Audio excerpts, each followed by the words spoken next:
নমস্কার বন্ধুরা, মল্লিকা কিচেনে আজকে এই যে লাউ নিয়েছি, লাউয়ের একটি রেসিপি করব। আজ বৃহস্পতিবার, সেই উপলক্ষেই কিন্তু লাউ রেসিপিটি করছি। আপনারা কিন্তু শুরু থেকে শেষ পর্যন্ত আমার সঙ্গে থাকবেন।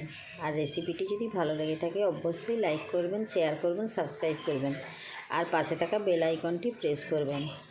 আমি গ্যাসে একটা কড়াই বসিয়ে দিয়েছি। কড়াইতে দারুচিনি, এলাচ, লবঙ্গ, তেজপাতা আর কাজু বাদাম একসঙ্গে দিয়ে দিয়েছি। দিয়ে একটু গরম কড়াই নেড়ে নিচ্ছি। নাড়া হয়ে গেছে, এটা এবার আমি নামিয়ে নিচ্ছি। এবারে কিন্তু আমি যে 1 চামচ সুজি নিয়েছি, সুজিটাকে একটু হালকা করে নেড়ে নামিয়ে নিচ্ছি।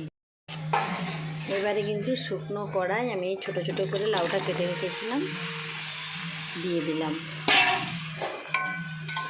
দিয়ে এবার ভালো করে নাড়াচাড়া করে নিচ্ছি। দিয়ে একটা ঢাকনা চাপা দিয়ে দিচ্ছি। ঢাকনা খুলে নিয়েছি। নেওয়ার পরে আমি কিন্তু একটু লবণ দিয়ে দিচ্ছি। আবার একটু নাড়াচাড়া করে নিয়ে আবার ঢাকনাটা চাপা দিয়ে দিচ্ছি।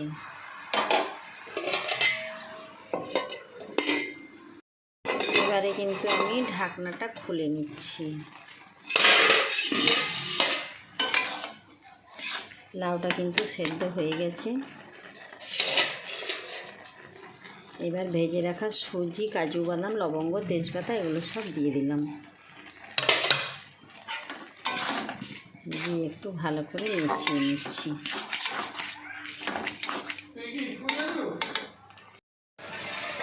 এবারে কিন্তু আমি দুধ দিয়ে দিচ্ছি। 1 লিটার দুধ দিয়ে দিলাম।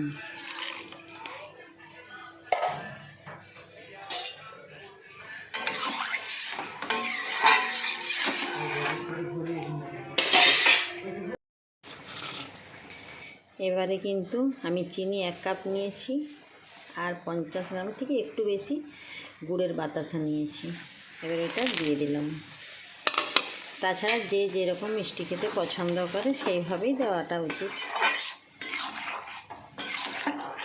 এভাবে কিন্তু আপনারা বাড়িতে একবার হলেও বানিয়ে খাবেন, খেতে কিন্তু খুব সুন্দর লাগে।